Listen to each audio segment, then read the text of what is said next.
Anyways, we're here to talk about the 6th episode of the Clone Wars Season 7 that just came out today. About the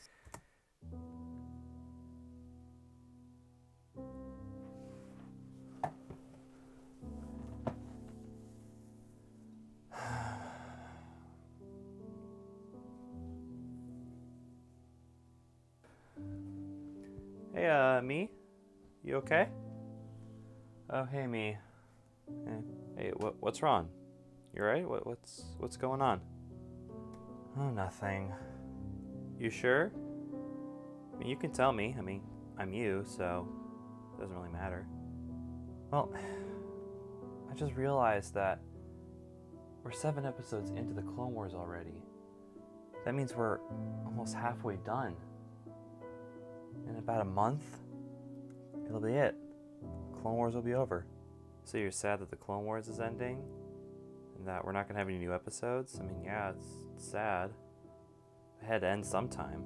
Well, sure, yeah, I've lived without the Clone Wars. For several years, in fact, but, I mean, when the Clone Wars is done, what's my channel even going to be about? You know? Will people still even watch my videos? Will my channel even still be relevant? I don't know. Gee, I don't know what to say. I mean, like, nobody's watching your videos anyway. Yeah, you're right.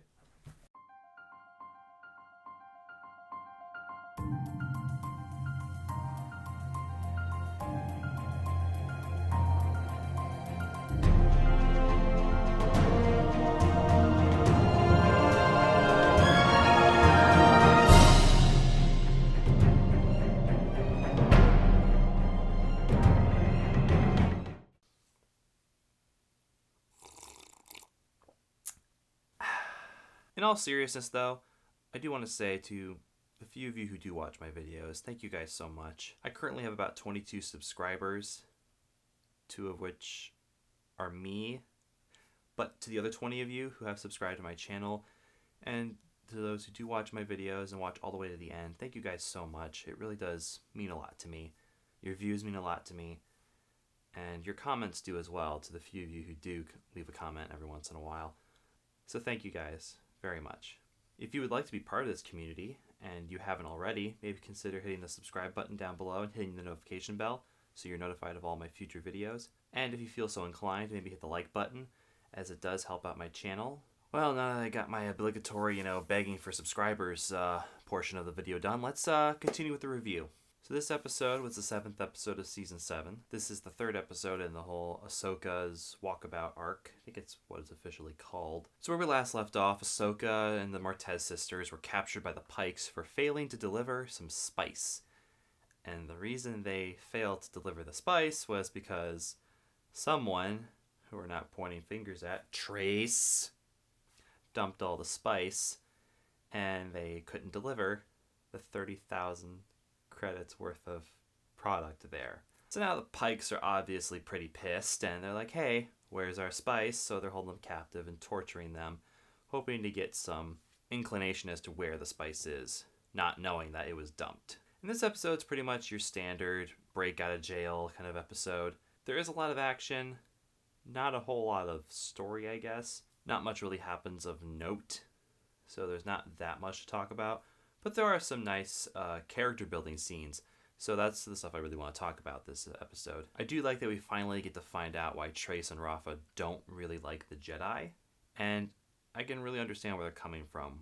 Rafa tells Ahsoka that a few years ago, during actually the episode where Zero the Hutt was broken out of prison by Cad Bane, the bounty hunter, but during the initial chase, the Jedi are hunting down Cad Bane and Zero, and in order to escape, Cad Bane shot an engine of a transport ship that was about to crash into a platform with a bunch of civilians. So the Jedi that was chasing them redirected the ship into a wall instead, but that wall had a bunch of homes on it, and one of those homes was the home of Rafa and Trace and their parents. Their parents were eventually killed, though, in the collision with the transport ship.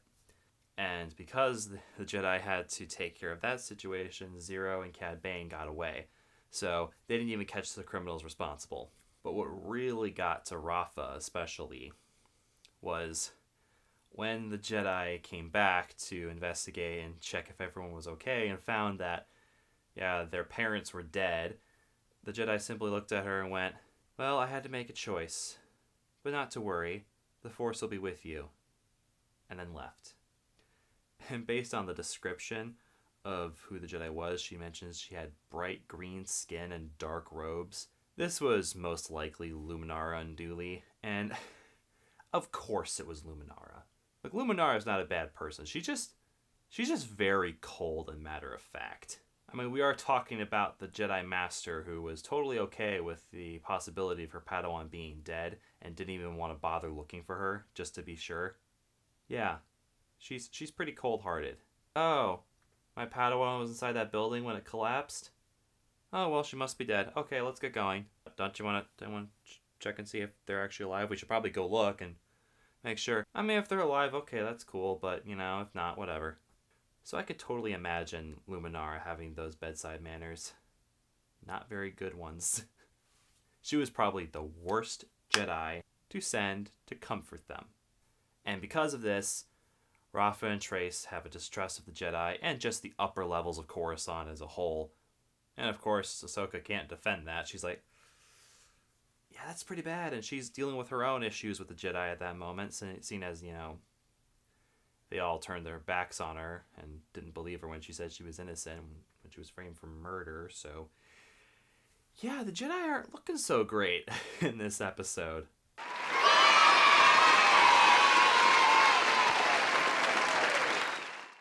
But it also gives Ahsoka more of an incentive to keep her Jedi powers to herself, which is interesting. Even though Ahsoka uses the Force a lot more in this episode, she does it in creative ways when Rafa and Trace aren't looking. So I found that very interesting, and it leads to some great action scenes. I do really love this moment where they have to jump over a bridge that had been retracted, and Trace and Rafa make it to the other side, but Ahsoka's left behind, and she has to jump without them noticing. They all think, "Oh no, she tried and jumped and died." And she's like, "Hey, I'm right here. Let's go." Another thing I really loved about this episode was the character growth, especially for Rafa. I know last episode I had mentioned that I really didn't know how to feel about Raph and Trace's relationship. Raph. It's Rafa. Rafa. Not Raph. Yeah, in the last episode I mentioned I didn't know how to feel about Trace and Rafa's relationship. I had mentioned that I wasn't sure about Rafa's intentions. She seemed very manipulative in the first episode, or at least, well, the first and the second episode as well. This episode, I think it's very clear that she does actually care about Trace. I do enjoy this little conversation that Ahsoka and Rafa have while Trace is running off looking for her ship.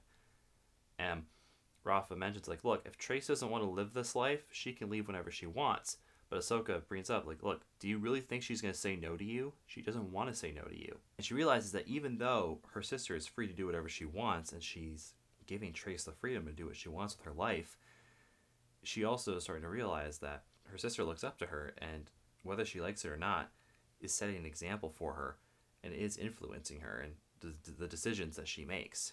So I like how, she starts to realize that even though Trace is her own person, and is free to make her own decisions, Rafa realizes that her decisions are affecting Trace whether she wants them to or not. I love how she goes from, in the beginning, being totally unapologetic and being like, "Nope, this isn't my fault. It's Trace's fault. I have nothing to do with this. I was just trying to put food on the table and make us some money." To then, in the end, taking responsibility and saying, "You know what? This is my fault. I'm sorry.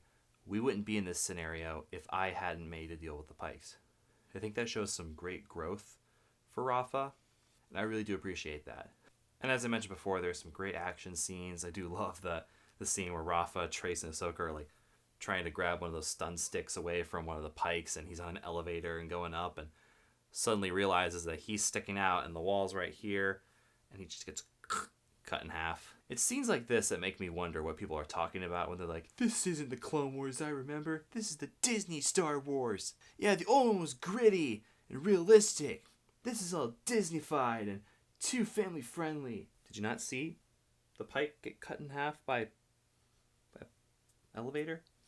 I mean, granted, we didn't actually see it. It's implied, but so is like every other violent scene in the Clone Wars, except for a few strangulations. I also do love that this one scene where Ahsoka's off in the distance trying to shut down the energy gates while Rafa and Trace are trapped trying to shoot some pikes, and Ahsoka just starts using the Force to pull the pikes in front of the blasters and making them think that they're great shots. Like, hey, yeah, that's a great shot, Trace. Yeah, you too, Rafa. Reminds me of that scene in Rebels where Kanan and Rex are trying to escape from an Imperial Star Destroyer, and they're pinned down by stormtroopers, and Kanan's like, we don't have time for this, starts using the Force to pull stormtroopers in front of Rex's blaster. It's very similar, and I just thought that was really cool. Also, a bit of a surprise, we got to see the Mandalorians in this episode, specifically Bo-Katan and her crew, who are in exile from Death Watch because, well, they betrayed Death Watch to go up against Maul. And interestingly enough as well, one of the girls with Bo-Katan is actually Ursa Wren from Rebels. That's Sabine Wren's mom. I was actually very surprised about that. I didn't notice that when I first saw the episode. Then I was reading online. Some other people noticed that, and I was like, wait, what? And I had to go back, and I was like, oh my gosh, how did I not notice that? Yeah, I thought that was really cool. I do like that they are starting to bring in elements from Rebels into this Clone Wars season, just to kind of tie them together a little bit better.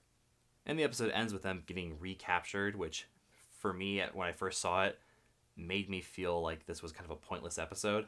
It feels like there was like no progression made. The episode starts with them in prison and ends with them in prison. What the heck? But then I thought about it more, and I realized there was progression in this episode.